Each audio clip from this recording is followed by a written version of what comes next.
Oh my God. There's always something. Just getting to the highlight as well of your marathon there. So you were talking about chunking it down and stuff and building it up. Yeah, yes, you've got to put things into manageable chunks, otherwise you'll be overwhelmed. So that's a basic for my life anyway, that if you want to achieve anything, break it down into manageable pieces and then do a bit every day until it feels like your everyday and your new normal, and then you can achieve your goal. Some people I find have gone either way. They've either stuck with the fitness, or they were doing fitness before and they've just done nothing. And what do those people say who've just done nothing? I think they just struggle with the change of routine because they like going to the classes.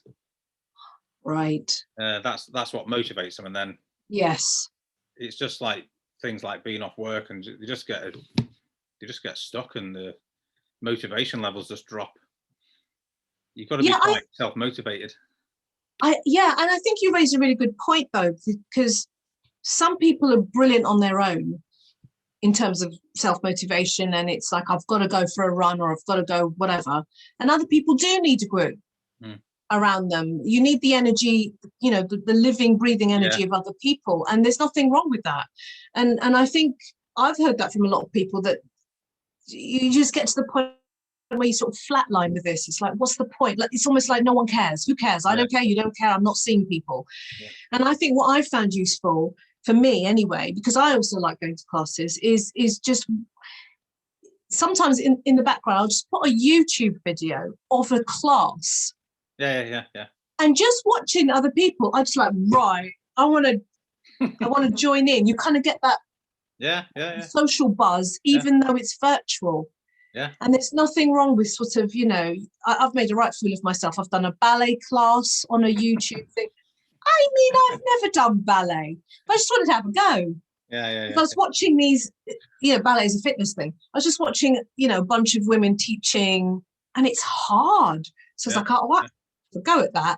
And that's how you kind of get into that. Yeah. Especially if you miss classes, it's just to watch other people doing something and sounding encouraging and going, it doesn't matter what level you are. Yeah. And I think that might be helpful. That's your mirror neurons, is it? I'm not being funny. I watched this other thing. I clearly spent a lot of time on the YouTube. There was this guy saying, he was saying something like, he's 41. He said, I don't care how old you are. So but if you're just sitting there going, some people retire at 37 and 41, but if you're just sitting there doing nothing, it's on you. And he was just, and then there was all this footage of him doing bar presses, and I got up. I was like, right, this guy is making me feel like I want to do something. It was motivating speech, music, and he was kind of going, it's on you. It's on you. So I tune into things that will kick me up the butt. Right. It's very easy for us all to get a bit, I will just watch 10 hours of Netflix because that's much more pleasurable. Yeah. But I know that I'll feel so much better if I go and do a sprint on the old treadmill, or I go for a walk. And they're watching Netflix, eating. Well, so who is it that said, I eat because my mouth gets lonely? I'm not one of them. You're more likely to find me with a Netflix for 10 hours with many, many cups of tea. So that's not so bad for me. That I don't make, and it's that association though. Right. If you make the association between, I want to lie on the sofa, I want to eat a bag of tortillas while watching my favorite show, then the whole thing is about doing those three things together. So sometimes if you find that you might want to lose weight or whatever you want to do, or just change your diet to be more healthy, you have to break the association between lying on the couch eating junk food and watching your favorite thing. Yeah, sure. So do it in different spaces. So if you just say, I'm going to just lie on the couch and watch Netflix, that will be the association. So you take out Yeah, sure. I started doing intermittent fasting, 16 hours 8, and then 20, 24. Right. 24 hours. So you wouldn't eat for 16 hours, then you'd have an 8-hour eating window. Right. And eat whatever you like? No, you eat well. Right. And then you extend. I was getting up to about 20 hours, and then having a 4-hour window. Okay. But burning fat, for shredding fat, it just shreds off. Yeah. Yeah, but it's not for everyone. Obviously, speak to your doctor first. But for me, it works. Right. I think I'd struggle. I think I'm one of those cows that grazes all day. Right. Right. And I do. I need to literally like graze. Right. And it's not on anything. It's just, it could be half a banana, and then in an hour's time I'll go, oh, I need a cracker. And then, right. Yeah. It works for me. So, fasting. Yeah, I mean, fasting apparently is very good for you, but I don't know enough about it. But I think I'd just pass out on the carpet. Yeah. I think it depends on your body type, but for me, burning fat, it works. Right. And your stomach kind of shrinks. You get used to it. You don't feel hungry. Yes, yeah, that's true. I don't know what body type I am. I'm just sort of, I want to say Toblerone. Toblerone. Is that like a triangle? I'm not sure what that is. I've never checked it out. I've never checked it out properly, but yeah. Right. Yeah. Yeah. Actually, yeah. No, let's not spend too long thinking about it. You made me want to eat some chocolate now. Oh, so it's the association, you see. Yeah. So after this lockdown finishes, and we're hopefully going to get back to normal. Yeah. Do you think we're heading for a mental health crisis and then an obesity crisis? I don't know about an obesity crisis, but I think a mental health crisis. I've been talking about this for about 12 months. Right. Saying we need to pay attention to our mental health, and of everybody, because it's coming, because everybody's been affected in different ways.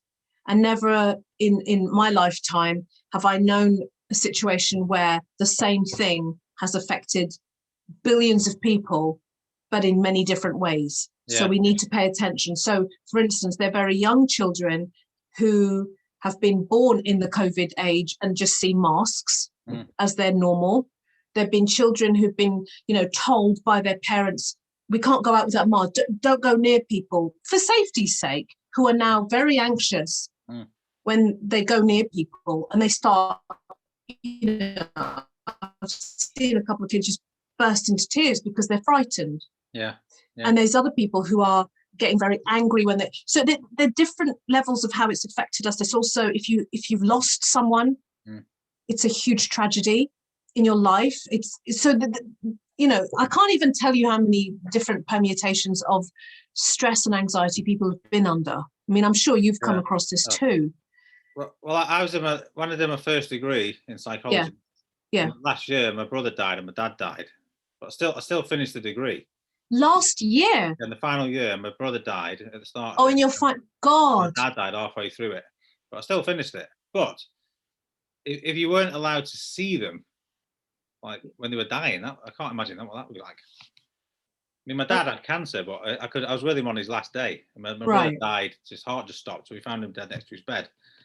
But at least I could see them. Whereas if they were in hospital and you weren't allowed to go in, I can't imagine how you get any closure with it. God, when was that? That sounds horrific. 2008, 2009. Oh my God. I think my psychology degree was a distraction. Kept me focused on something. But how were you after that? It was difficult for a grieving process. My brother died and we had no warning, so whereas my dad died over 6 months. And that was cancer. It was esophagus, which was horrendous. Yeah, that was horrendous. Yeah, God. That was like a slowly decline. Oh. That's the worst. My brother died. And we just got a phone call. He was dead. So that's like a short, sharp shock. But the cancer one was the worst. So that's slow. Yes, because you watch the deterioration, don't you? Yeah, that's worse, yeah. I mean, I can't imagine, Stephen, what that was like for you. That just sounds horrible. Yeah, it wasn't good. and that was in my final year of psychology degree. That. Oh. Yeah, but I still finished it. I mean, kudos, because I don't know what I'd have done. Yeah. That's a lot. Mm. It probably took you quite a long while to process all of that grief. Yeah, well, it's quite weird because the cancer one, you're preparing for it. You're grieving while they're alive. It's quite strange. Yeah. As my brother, he just dropped dead. So. Was he your younger or older brother? Older. Right. Yeah. Oh my! Was he your only brother? Yeah. But he used to eat not that well and drink, which I think was like why I keep doing the exercise. Keep fit, and I don't drink or smoke, so. Okay. Try and keep fit. Yeah. Yeah. I'm so sorry. That just sounds painful. Yeah, it wasn't the best. Wasn't the best year, that one. No. But it's a bit like COVID. You got to try and take some positives out of it. What did you take from it? Look after your health. Yeah. You can't buy that, can you? No. So you can't take it for granted, because once you've lost it, it's kind of too late, isn't it? So yeah, keep fit. Look after your health. Yeah. Yeah. Yeah. That seems to be very much your mantra. Because sometimes I get students who are going through problems when they're studying and stuff. Yeah. And when you tell them like what you go through and stuff like that, you can kind of understand, like you can kind of like empathize with them and stuff, and see it's challenging, but still keep going. Don't give up on it. Yeah. But I think that comes from sport as well, because when you're playing sport, you always have these challenges and you've got to overcome them, and you never quit. Yes. So that kind of relates to life then as well. Yes, it does. Yes, that's a good thing to live by, actually. And that also this too will pass. And, there will be a time where you won't feel this acutely bad. Yeah. There's a saying in sport, you say pain is temporary, but quitting lasts forever. Right. So. Yeah. And it's kind of don't quit on yourself. Yeah, don't quit on yourself. Yeah. And I've always wanted to be a psychologist. That was my dream from when I was like 17. Wow. So then I did my master's. Yeah. Psychology. Yeah. When I was 2018, I passed that. Congratulations. I mean, amazing. Yeah. Because it's hard. Yeah, it's tough. It is tough. Yeah. Yeah. Time. Yeah. But I read a book when I was 17 by Norman Vincent Peale on power of positive thinking, and that set me off into psychology. That got me interested in it. Oh, really? Yeah. Power of positive thinking, yeah. Because that was quite a sort of rooted in religion, isn't it? That book. I think it was is. He a preacher or a long time ago? It was like when I was 17. I read that or something. Yeah. Well, you only look about 25 now, so I couldn't have been that 45, long. 46 in May. But that's the exercise, you see. It keeps you. I want to do what you're doing.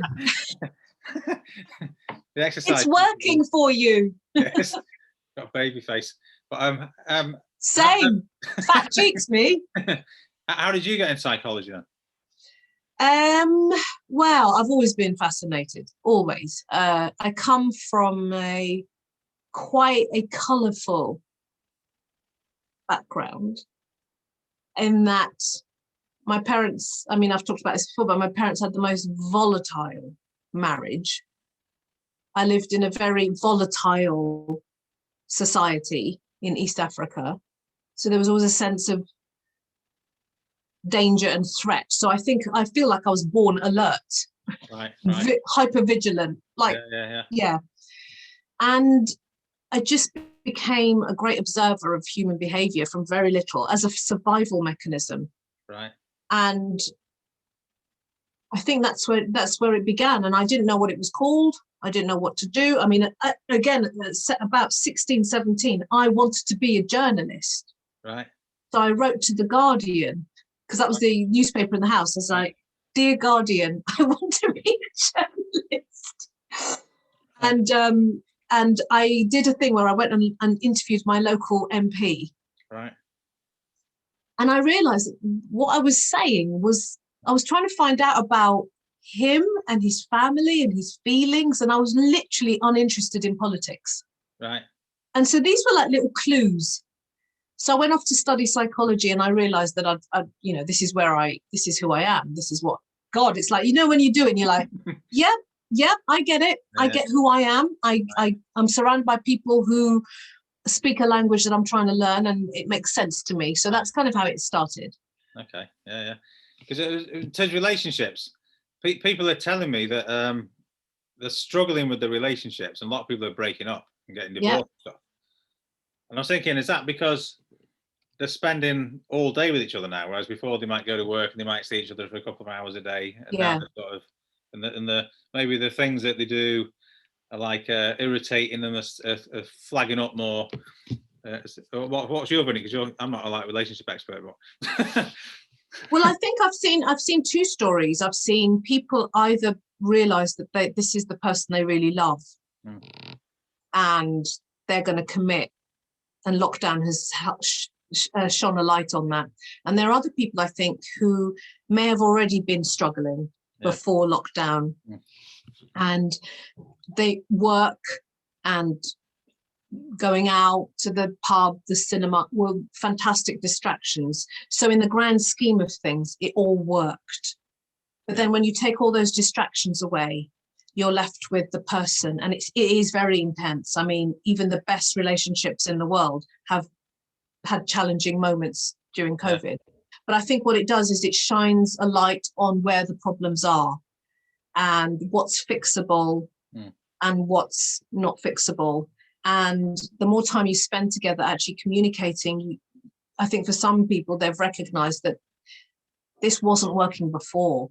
And this time together has actually just confirmed that for them. So I think that's a story that I've heard a lot of.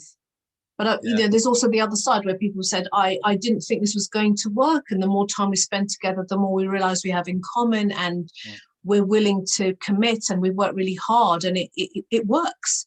So they're different kind of like permutations of that. But certainly breaking up, I think, you know, when you are in a house together, whether you have children or not, those stresses are going to come up. You know, you're going to recognize what has been missing for you, and whether you can work through it together or not, and whether you have been what I call intimate strangers, just functioning, and now it you know, when you are faced with one another, it doesn't work. And it's actually something, you know, people have had to be quite honest with themselves and say it's time to move on. And that's quite a big thing to do. It's a lot thing to do. And it takes a lot of courage to say we don't work anymore, rather than just muddling through, which may have been what was going on before. I think people are reflecting, aren't they, more on where they're going. And this, I think, is one of the sort of glimmers of positivity that I've seen with COVID, is that people have had time to reflect and time to think about what matters to them and how they want to live their lives and how they want to take control of that, whether it's in relationships, or a lot of people have said, I now want to work part-time. I now want to spend more time with my family, or I'm going to quit that job and go in a different direction because it wasn't working. So when we have time to think and reflect, you know, we become more centered about who am I? Who are you? How does this work? Rather than just keep going. And then you get to the end going, what was that about? I got a book the other day. It's quite good. It's called The 5 Regrets of the Dying. Oh yeah, I've heard of that. Yeah, it's good because most of them you think, I agree with that. yeah. I think I work too much. Right. Yeah, I mean, I don't see the point in working 70 hours a week and then dying. No. It's not going to be one of your big regrets on your deathbed, is it? Well, I'm 70 hours. Yeah, you're going to be like, the hell? I didn't take time to, you know, smell the roses. I didn't take time to. It's not the destination. It's the journey. It's a cliche, but it's true. And if you're always thinking of the destination, well, next year it'll be better because I'd have earned enough to do. That's not joyful living. That's going to wreck you. Because you're going to miss all that stuff along the way. I believe in the balance. I don't like working more than 4 or 5 hours a day if I can help. It's enough. I like my leisure time. Exactly. You should be your pleasure time. Yeah. Yeah. Do my psychology work and then yeah, have most of the time doing exercise. And it's about balance, isn't it? yeah, yeah. We need, as human beings, we need to be motivated to do something. We need to feel productive and useful. And we need to have joy. And we need to have relationships that make us feel good. So if you put those things together, you're looking at a life. Just working is not a life.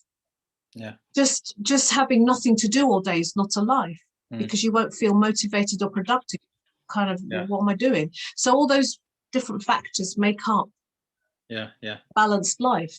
Yeah. I'm a trained ACT therapist, acceptance and commitment therapist. And a lot of ACT is based on living your values and trying to live a fulfilled life. Doing what's important to you, stuff like that. And I think that's what maybe lockdown has taught some people about how they want to be, because they've had the time to and the opportunity to step back a little bit. Because if you're in furlough, you can do that. I mean, there are other people who've had been in terrible situations, though, I have to say, who have lost jobs and are worried about how to pay the rent and are in survival mode. And that is going to have its own mental health crisis when people have been in survival mode for so long, not knowing how they're going to pay the bill, or how they're going to manage, anything, or how they're going to feed their kids. This is a different set of problems. I mean, these people are in a much more desperate situation, and also as a society we need to support that. That's like delayed pain, isn't it? It's almost like you're just delaying it, and sooner or later it's going to hit, and then but we also as a society have a responsibility to support those who are unable, through whatever circumstances, can't support themselves. And that's things like having access to mental health services that are free, kids being able to eat every day healthily, parents that might need mental health. We need to think about that as well. And I think that's what COVID has shown. The inequalities in our society are disgusting, actually, and unfair. Some people are really struggling, aren't they? Yes, they are. And having therapy shouldn't be a luxury. It's like, we go to the doctor and, we just get an appointment, well, in normal times, and you can talk about stuff, and, somebody's heard you and you get a prescription, or you get a diagnosis. It should be the same with therapy. People should say, I'm struggling with my mental health, and they should be able to have access to services that are there to support them. Why not? What's wrong with that? We should be able to do that. Because if you're in a crisis, you don't want to be waiting 6 months, do you? I mean, what is that about? We need more money pumped in. We need more trained people doing the job. There needs to be parity, absolutely. But parities, I don't want lip service. I'm sick and tired of lip service. It actually needs to be there in the communities. And actually, I was thinking about this the other day. You know how the high streets are changing because so many shops are closing because people lose. Wouldn't it be great if we had on our local high streets, community hubs where people could just grab a cup of coffee, maybe pop in for a 50-minute session, go off to something, baking club, whatever. And that's what the high street becomes, more of a social hub. People get support. Sure. Simple. I don't know how to manifest that, but that's a lot of people seem quite happy if you ask them how they're doing. How are you doing? Because I think sometimes, obviously, like people on the outside, if you look, if you ask, below the surface, you don't know what's going on, do you? But people can look happy on the outside, but you don't know, do you? No, it's like the iceberg, isn't it? Oh, hello. He's got to get something. You better stop recording. We're live. Like Freud iceberg, isn't it? Unconsciously, you don't know what's going on below the surface. And no, you don't. No, we just, and we have a habit, I think, particularly in this country, of just saying I'm fine. Well, what does that mean? Yeah. We're all pretty good actors. Yeah. Bye. I tried acting once. Did you? Yeah. I got a few jobs, commercials and stuff like that, and a bit of TV presenting and stuff. And years ago, a long time ago, it was like in my 20s. Didn't you? What happened? I went to drama school in London and then got some adverts and stuff, blah blah blah. And then Yeah. That was it. Yeah, I did an Audi advert. And that was a big advert. I'll send you a link. Yeah. Yeah, I did bits and bobs. Do you want to continue that? Or was it? I think it was just something I wanted to do when I was younger. I mean, that's a tough old industry. It's tough. My agent died as well, so that didn't help. So, God. Yeah, I'll send you a link to it. Oh yeah, I did bits and bobs. Yeah. Yeah, you've had a very varied career. Well, I've always tried to do what my heart tells me to do. Do you know what I mean? Yeah. Try and follow it. So I've met a lot of psychologists who either have dabbled in acting or want to be actors, and I'm like, what's that about? Yeah, I'll send you. It's interesting. Yeah. Right. So I think we'll probably. You've got enough from me, right? Yeah, we've come to the end there, haven't we? Yeah. But it was really nice to chat to you. Yeah, you too. Thanks for inviting me. That's good. I hope you got what you needed. No, it's great. It's great. Yeah, it's good to talk to someone else as well who's in psychology. So. Yeah. Do you have clinical supervision at all? Yeah. I've got a supervisor. Right. Yeah. So that's another good outlet for you, because otherwise you're absorbing everybody's stuff. We have to do 500 hours of supervised practice, and then we have to do other domains like physiology, biomechanics, and stuff like that alongside it, because you're doing sport, so of course, which is hard. Yeah. Well, I thought it makes sense to specialize in sport, considering my background was sport. So yeah. Yeah. No brainer. I'd love to specialize in sport, but that would require much activity from me. Well, relationships is a complex topic, so you do well to specialize in that. It is complex because everybody will come with their own story, which I have to say I love. Yeah. I love to hear people's story, because how I work is like, you're the expert on your story. I'm the expert on relationships, and we collab. That's how I work. Well, that's why I work with sport. You're the expert on yourself, and I've got sports psychology knowledge. We kind of like do it together. Exactly, because there's no other way. I mean, otherwise you're telling somebody about themselves and you don't know anything. Yeah. It's interesting. Very, very dynamic relationships. Yeah. But anyway, thank you. Cheers. Well, I'll send you. Thank you so much. The advert I did. Yeah. Yes, I want to see that. Oh yeah. Cheers. Yeah, and I'll send feedback. Yeah. Should do more. Okay, take care. Cheers. Thanks, Stephen.